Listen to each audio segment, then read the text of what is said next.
Els rivals del Joventut d'aquesta jornada a la Lliga Femenina Challenge és l'Azul Marino Viajes Mallorca.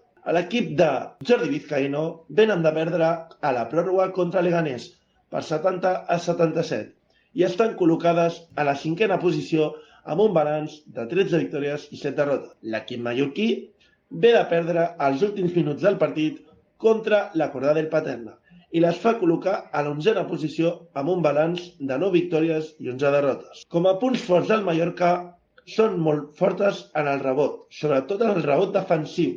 És un equip que, quan falla l'equip rival, s'acostuma a agafar molts rebots a la zona de defensa. Com a punts dèbils, tenen el rebot ofensiu, que quasi bé no van mai, però tenen diverses tiradores que poden tirar del carro. Per la seva contra, la penya té com a punts forts la defensa.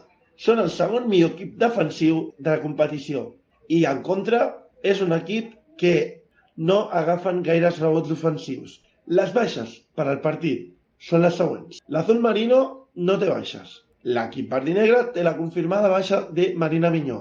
Moltes gràcies per sentir-nos. Huracà Verdinegre, subscriviu-vos, activeu la campaneta i ens veiem diumenge a l'Olímpic. Força penya!